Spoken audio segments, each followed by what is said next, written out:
Hello दोस्तों, नमस्कार। इस वीडियो में हम बात करने वाले हैं कि आप एक्सेल शीट को किस तरीके से यूज़ कर सकते हैं। इसके अंदर आप किस तरीके से सेल्स को, रोज़ की कॉपी कर सकते हैं, दूसरी जगह उसको पेस्ट कर सकते हैं या फिर कट कर सकते हैं, यानी मूव कर सकते हैं, सेल को डिलीट कर सकते हैं, सेल या रो या एंटायर कॉलम को आप इसके अंदर इंसर्ट कर सकते हैं, डिलीट कर सकते हैं। इसके अलावा आप इसके अंदर सीरीज़ को फिल करना सीखेंगे और सीखेंगे फ्लैश फिल टूल के बारे में। तो चलिए वीडियो को स्टार्ट करते हैं। देखिए, आपको वीडियो पूरी देखनी है तभी आपको समझ में आएगी, तो स्किप नहीं करनी है आपको वीडियो। सबसे पहले हमने आपके लिए देखिए एक टेबल बनाकर रखी हुई है। यहाँ पर एक टेबल यहाँ पर हमने बनाई हुई है, ठीक है। अब इसके अंदर स्टूडेंट्स के नेम हमने लिखे हैं, मार्क्स और रोल नंबर लिखे हुए हैं। अब मान लेते हैं कि आपको ये डेटा यहाँ पर से कॉपी करना है, तो सिंपली अपने माउस से लेफ्ट क्लिक कर और आपको इसको ड्रैग करते हुए नीचे लेके आना, ये सेलेक्ट हो जाएगा। अब इसे कॉपी करने के लिए पहला तरीका ये हो सकता है कि आप ऊपर जाएं, क्लिपबोर्ड में आपको ये ऑप्शन दिख जाएगा, इस पर आप क्लिक कर देंगे, यानी कॉपी हो जाएगा। और आप मुझे जैसे मान लीजिए कि यहाँ पर कॉपी करना है, तो मैं यहाँ पर अपने कीबोर्ड से कंट्रोल वी प्रेस कर सकता हूँ, वी फॉर वैन यानी कंट्रोल वी प्रेस कर सकता हूँ, या फिर मैं यहाँ पर पेस्ट लिखा हुआ है, मैं इस पर क्लिक कर दूंगा तो ये यहाँ पर पेस्ट हो जाएगा। अब देखिए यहाँ से स्टूडेंट और ये कट रहा है, तो अगर आप ऊपर जाकर डबल क्लिक कर देंगे तो सही हो जाएगा, ठीक है।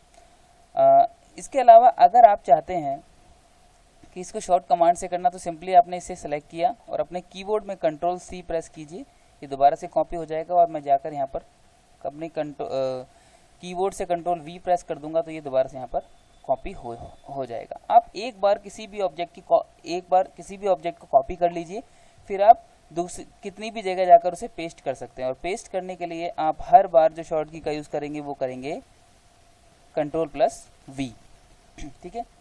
अब एक कमांड आपने पढ़ी होगी कंट्रोल जेड, जो इसकी शॉर्ट की होती है कंट्रोल जेड, यानी अंडू कमांड होती है। अंडू कमांड का मतलब होता है जो आपका प्रीवियस सेक्शन है उसको आप रिवर्स करना चाहते हो, यानी बैक करना चाहते हो, बैकवर्ड स्टेप जाना चाहते हो, या फिर एक स्टेप पीछे जाना चाहते हो, आप कुछ भी कह सकते हो। एक स्टेप पीछे जाना मतलब बैकवर्ड, इसके लिए आप कंट्रोल जेड प्रेस करते हो। तो जो वर्क मैंने किया होगा या जो मैंने एक्शन किया होगा वो एक स्टेप पीछे हो जाएगा अगर मैं कंट्रोल जेड यहाँ पर कंप्यूटर में प्रेस करूँगा। तो देखिए कंट्रोल जेड हो रहा है, ये कंट्रोल जेड करते ही ये रिवर्स एक्शन हो रहा है और ये सारे हट गए।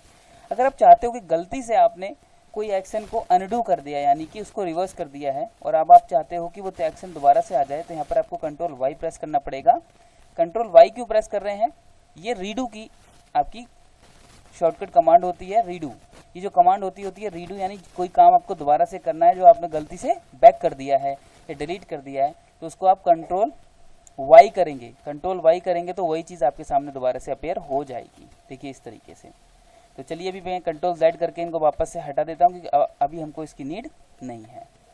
अब बात करते हैं कि इस डेटा को आपने कॉपी तो कर लिया, लेकिन कट करने का मतलब क्या है। देखिए डेटा को आपने जब कॉपी किया था तो इसकी आप कितनी भी कॉपी बना सकते हैं, यानी आप कह सकते हैं कि इसकी डुप्लीकेट कॉपी है। लेकिन अगर इसी ओरिजिनल डेटा को उठाकर आपको दूसरी जगह ले जाना है और आप चाहते हैं कि यहाँ से ये हट जाए, तो आपको कंट्रोल प्लस एक्स दबाना पड़ेगा। कंट्रोल प्लस एक्स मतलब कट। कंट्रोल प्लस एक्स जो होता है यानी वो कट। आप इसको यहाँ पर स्क्रीन से भी कर सकते हैं, इस बटन पर क्लिक करके भी कर सकते हैं, या फिर कीबोर्ड में टाइप करिए कंट्रोल एक्स, तो ये कट हो जाएगा। अब कट करने के बाद आप जहाँ चाहें इसको आप पेस्ट कर सकते हैं। जैसे मैं यहाँ चाहता हूँ इसे पेस्ट कर देता हूँ, तो ये देखिए यहाँ से हटकर यहाँ चला आया। इसी तरीके से आप कर सकते हैं, लेकिन आप अभी इस तरीके से आप इसको कर सकते हैं। तो अभी वापस से कंट्रोल जेड कर देता हूँ। वापस से कंट्रोल जेड करने से क्या होगा, ये अपनी उसी लोकेशन पर वापस आ जाएगा। तो चलिए एक और चीज़ मैं आपको समझाता हूँ। इस वीडियो में आप देख सकते हैं कि आपको ये शीट दिख रही है, ये ग्रिड तरीके से दिख रहा है, जो हल्का हल्का सा ग्रिड है। ये जो ग्रिड है, जैसे कि मैं इसको सेलेक्ट करता हूँ, ये कॉलम है, और इस वाली रो को अगर मैं सेलेक्ट करूँ तो ये रो है। ये बहुत सारी रोज और कॉलम का इंटरसेक्शन पॉइंट्स हैं जहाँ पर हमारी जितने भी सेल बन रही हैं। ये जो सेल है ये इंटरसेक्शन पॉइंट होता है रोज और कॉलम्स का, ठीक है। अब ये जो सेल है, जिस सेल पर हम क्लिक करते हैं उसके सामने बाउंड्री आ जाती है, चारों तरफ बाउंड्री सी हो जाती है। ये इसे कहते हैं एक्टिव सेल। हर एक सेल का यूनिक एड्रेस होता है। जैसे कि अगर ये सेल है तो इस सेल का एड्रेस आप यहाँ पर देख सकते हैं, G7 लिखा हुआ है। आप देख सकते हैं कि जितने भी कॉलम्स हैं, जैसे कि G है कॉलम, तो इस कॉलम को हमने किससे डिनोट किया, ये जितने भी हैं इनको अल्फ़ाबेट से हमने डिनोट किया हुआ है। और जितनी भी रोज़ हैं हमने सारी की सारी किससे डिनोट की हुई हैं, हमने सारी रो नंबर से डिनोट की हुई हैं। और जो इनका इंटरसेक्शन पॉइंट होता है उसकी जो वैल्यू होती है, उनका जो एड्रेस होता है सेल का, वो सबसे पहले हम लिखते हैं जी, यानी जिस कॉलम में है वो पहले कॉलम लिखते हैं जी, और उसके बाद वो किस रो में है, तो देखिए 8th रो में है, तो यहाँ पर हमने 8 लिखा है, तो G8 इस तरीके से इसकी लोकेशन हो जाती है। अब चलिए, हमने आपको ये बताया कि किस तरीके से आप डेटा की कॉपी कर सकते हैं, मूव कर सकते हैं, यानी कट कर सकते हैं। कॉपी करने के लिए Ctrl+C करिए, उसके बाद दूसरी जगह पर जाकर पेस्ट करिए, आप Ctrl+V करके कर सकते हैं, या फिर आप स्क्रीन से भी कर सकते हैं। इसके अलावा क्या कर सकते हैं, इसके अलावा आप लोग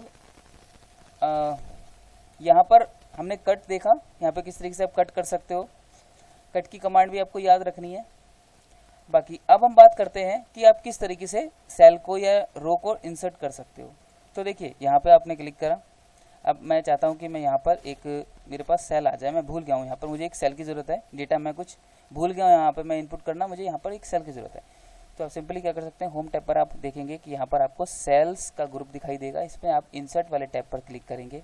इंसर्ट वाले क्लिक करने के बाद आपको इंसर्ट सेल का ऑप्शन दिखेगा, इस पर आपने क्लिक करना है। अब पूछेगा आपसे कि शिफ्ट सेल राइट, अगर आप शिफ्ट सेल राइट सेलेक्ट करते हैं तो इसका मतलब ये सेल शिफ्ट हो जाएगी राइट की तरफ, और अगर शिफ्ट सेल डाउन प्रेस करेंगे तो ये नीचे की तरफ प्रेस हो जाएगी। देख लेते हैं इसको करके, देखिए इस तरीके से राइट की तरफ हो गई। अभी वापस से मैं बैक कर देता हूँ अंडू कमांड की हेल्प से, दैट इज इसकी शॉर्टकट की क्या है, Ctrl+Z। अब देख सकते हैं यहाँ पर मैं दोबारा से इंसर्ट वाले टैब पर जाता हूँ, क्लिक करता हूँ, और इस बार मैं शिफ्ट सेल डाउन को यूज़ करता हूँ, तो देखिए अब ये नीचे की तरफ शिफ्ट हो गई है। तो ये तो हो गई एक सेल की बात। अगर आप चाहते हैं कि पूरी की पूरी रो यहाँ पर आपकी आ जाए, तो आपको इंसर्ट वाले टैब पर जाकर इंसर्ट शीट रो पे क्लिक करना है, तो यहाँ पर देखिए इस तरीके से शीट आ जाएगी। इसी तरीके से अगर आप चाहें तो आप कॉलम को भी इंसर्ट कर सकते हैं। अभी इस कॉलम को में इस कॉलम के अंदर हम इसके बीच में हमको एक कॉलम चाहिए, तो हम क्या करेंगे, इंसर्ट पे क्लिक करेंगे और इंसर्ट शीट कॉलम पे क्लिक कर देंगे, तो आप देखेंगे कि यहाँ पर एक कॉलम आ जाएगा। ठीक है, चलिए ये चीज़ तो हो गई। अब आप ये बात समझ गए होंगे कि किस तरीके से इंसर्ट आप कर सकते हैं। लेकिन अगर आपको ये काम शॉर्टकट की से करना हो तो क्या करेंगे, अगर आपको शॉर्टकट की से ये काम करना है तो आप कंप्यूटर में Ctrl+ को दबाएंगे। अगर Ctrl+ को जैसे ही दबाएंगे, देखिए प्लस का मतलब होता है किसी चीज़ को ऐड करना, तो Ctrl+ दबाएंगे तो वैसे ही इंसर्ट के चारों ऑप्शन आपके सामने आ जाएंगे। आप चाहें तो कोई सा भी इसमें यूज़ कर सकते हैं। आप एंटायर रो को यूज़ करना चाहें, जैसे मैं एंटायर रो यहाँ पे कर दूँ, एंटायर कॉलम कर दूँ, तो यहाँ पर एंटायर एक कॉलम यहाँ पर अपने आप बन जाएगा। तो सेम वही स्टेप है, बस शॉर्ट की से आप थोड़ा जल्दी कर सकते हैं। इसके बाद हम आगे बात करते हैं कि आप इंसर्ट तो करना सीख गए, अब डिलीट कैसे करते हैं। तो सेम प्रोसेस है, बस आपको यहाँ पर डिलीट वाले ऑप्शन पर जाकर डिलीट सेल, डिलीट रोज और डिलीट कॉलम का यूज़ करना है। देख लेते हैं कैसे। जैसे आप मान लेते हैं कि ये जो मेरा कॉलम है मार्क्स वाला, ये मुझे नहीं चाहिए, मुझे डिलीट करना है, तो आप सिंपली इस पर जाइए, इसको क्लिक कीजिए और ये जो रो है इसको, ये मैंने रो डिलीट कर दी है। मैं यहाँ पर कॉलम डिलीट करना चाह रहा था, तो कॉलम डिलीट करने के लिए कॉलम पर क्लिक कर दें, कॉलम हट जाएगा। इसी तरीके से अगर आप चाहें कि ये रो हट जाए तो आप डिलीट पर जाएं, डिलीट शीट रोज पर क्लिक करें और ये भी हट जाएगी। अब मैं वापस से Ctrl+Z कर देता हूँ। देखिए Ctrl+Z हमारी कितनी हेल्प करता है ना, एक स्टेप बैक लेने के लिए कितनी हेल्प करता है। तो आपने देखा कि किस तरीके से हम इंसर्ट कर सकते हैं, डिलीट कर सकते हैं। अब हम बात करते हैं कि किस तरीके से आप सेल को फॉर्मेट कर सकते हैं। फॉर्मेट करने में हम देखते हैं कि फॉर्मेट का ऑप्शन यहाँ पर गिवन है, इस पर आप क्लिक करेंगे तो रो हाइट, कॉलम विड्थ। अगर आप चाहते हैं कि ये जो रो है इसकी हाइट बढ़ जाए, तो हम सिंपली क्या करते हैं, इस रो पर क्लिक करते हैं, रो हाइट पर, और यहाँ पर 15 है, इसको बढ़ाकर मैं 25 कर देता हूँ। आप देखेंगे कि जो रो सेलेक्ट होगी उसकी हाइट बढ़ जाएगी। देखिए इस तरीके से यहाँ पर हाइट यहाँ पर बढ़ गई है। अब मैं Ctrl+Z कर देता हूँ, वापस से वैसी ही हो जाएगी। अगर Ctrl+Y कर दूंगा तो पहले जैसी हो जाएगी, Ctrl+Z वापस से ही वैसी उसी पोजीशन में आ जाएगी। अब देखिए यहाँ पर फॉर्मेट के ऑप्शन पर जाकर अगर मैं चाहता हूँ कि कॉलम की विड्थ बढ़ जाए, नहीं ये जिस कॉलम में है उस कॉलम की विड्थ बढ़ जाए, तो आपको कॉलम की विड्थ पर क्लिक करना है और यहाँ पर इसकी विड्थ बढ़ा देनी। जैसे मैं इसकी विड्थ कर देता हूँ 15 और एंटर कर देता हूँ, तो देखिए इसकी विड्थ अपने आप बढ़ गई है। तो आपने देखा कि किस तरीके से हम विड्थ को कम ज़्यादा कर सकते हैं। आप इस काम को सिंपली मैन्युअली इस तरीके से, इसको इस तरीके से ड्रैग करके भी कर सकते हैं। देखिए इस तरीके से इसको क्लिक करके, इसमें सिंपली आपको लेफ्ट क्लिक करके इसको ड्रैग करा देना है जितना भी आपको यहाँ पर कॉलम की विड्थ चाहिए। ठीक है, आपको यहाँ पर शो भी हो जाएगी कितनी कॉलम की विड्थ है।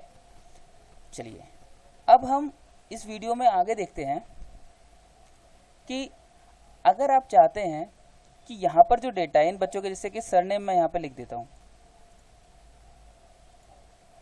सरनेम नहीं, यहाँ पर एक चीज़ हम देखते हैं, यहाँ पे हम सीरियल नंबर लिख देते हैं, सीरियल नंबर, ठीक है। इसे हम कर लेते हैं इस तरीके से।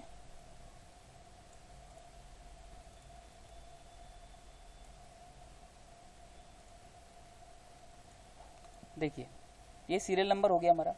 अब सीरियल नंबर में आप जैसे कि 1 लिखते हैं, फिर 2 लिखते हैं, और आप अगर एक एक करके लिखेंगे तो आपको बहुत टाइम लग जाएगा। मान लीजिए आपको 100 तक यहाँ पर काउंटिंग आपको यहाँ पर लेकर आना है सीरियल नंबर, तो आप क्या कैसे करेंगे, एक एक करके लिखेंगे तो बहुत टाइम लग जाएगा। तो हम क्या करते हैं, सिंपल इन दोनों को सेलेक्ट कर लेंगे, और यहाँ पर जैसे ही आप माउस का कर्सर ले जाएंगे, देखिए वैसे ही ये प्लस का साइन बन जाता है। इस प्लस के साइन को हम कहते हैं फिल हैंडल। ध्यान से समझना है, ये फिल हैंडल को आपको पकड़कर और नीचे की तरफ ड्रैग कर देना, और जितना नीचे आप लेके जाएंगे आपकी काउंटिंग उतनी आगे चली जाएंगी। इसी तरीके से आप ABCD को, इसके अलावा अगर आप चाहते हो डेज के जो आपके वीकडे होते हैं उनको, जैसे हमने मैं MON लिख देता हूँ, शॉर्ट में मैं यहाँ पर मैं पूरा लिख देता हूँ मंडे, MONDAY मंडे। तो अभी इसके अंदर क्या है,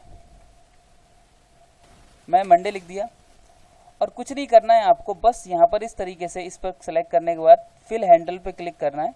फिल हैंडल जैसे ही आएगा प्लस का, इसको नीचे की तरफ ड्रैग कर देना है। तो यहाँ पर आप देखेंगे कि जो आपके डेज के नेम है, वीक के नेम है, वो अपने आप यहाँ पर शो हो जाएंगे, ठीक है। आप जितना नीचे ड्रैग करेंगे उतना यहाँ पर जाएगी। इसी को हम कहते हैं फिल सीरीज या ऑटो फिल सीरीज हम इसको कहते हैं। अब अगर आप चाहते हैं फ्लैश टूल, इस चीज़ को मैं हटा देता हूँ यहाँ पर, इस चीज़ का हमारा कोई काम नहीं, तो मैं इस चीज़ को हटा देते हैं यहाँ से। इस तरीके से मैं Ctrl+Z की हेल्प से हटा देता हूँ। अब देखिए, मान लीजिए कि यहाँ पर मैं इन बच्चों के सरनेम भी लिख देता हूँ, इन बच्चों के सरनेम भी यहाँ पर लिख देता हूँ। जैसे मैं यहाँ पर लिख देता हूँ रमन शुक्ला,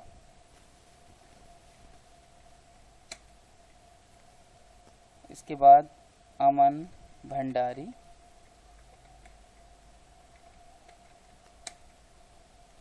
सोहन जैन, मोहन कुमार, राघव पाल। इस तरीके से मैंने देखिए यहाँ पर लिख दिया। अभी मैंने लिखा क्यों आप समझ जाइएगा। यहाँ पर मैं सिर्फ बच्चों के चाहता हूँ कि सरनेम आ जाए, है ना, सरनेम, सिर्फ सरनेम आ जाए। तो देखिए क्या फ़ायदा होगा इसका, इस टूल का। सिंपल आपको क्या करना है, आपको एक बच्चे के सरनेम को यहाँ पर लिख देना है। जैसे मैं यहाँ पर लिख देता हूँ शुक्ला, और अब आप देखेंगे इसको आप इस तरीके से पकड़ कर ड्रैग करेंगे तो यहाँ पर हर जगह शुक्ला लिखकर आ जाएगा। लेकिन देखिए यहाँ पर एक आइकन बन के आपको दिख रहा है ऑटो फिल ऑप्शन, इस पर आपने क्लिक करना है और नीचे फ्लैश फिल पर आपने क्लिक कर देना है। जैसे ही फ्लैश फिल पर आप क्लिक करोगे तो आप देखोगे अपने आप आइडेंटिफाई करेगा कि ये इस चीज़ में से यहाँ से क्या उठा रहा है। तो देखिए मैंने शुक्ला उठाया तो यहाँ का शुक्ला आ गया, भंडारी का भंडारी, तो यहाँ सबके सरनेम यहाँ पर उठाकर इसने रख दिए। इन दोनों का आप यूज़, अगर मैं यहाँ पर रमन लिखता तो फिर बाद में ये फ्लैश फिल का यूज़ करता तो ये रमन, अमन, सोहन, मोहन को भी यहाँ पर उठाकर रख देता। तो ये था आपका फ्लैश फिल टूल। तो इस वीडियो में बच्चों हम इतना ही सीखेंगे, ठीक है। इस वीडियो को सब्सक्राइब जरूर कर लेना, लाइक कर देना, और इस वीडियो में अगर कोई दिक्कत परेशानी आपको समझ में नहीं आ रही है तो आप नीचे कमेंट करके इसमें क्वेश्चन भी पूछ सकते हैं, ठीक है। तो चलिए video, thanks for watching this video.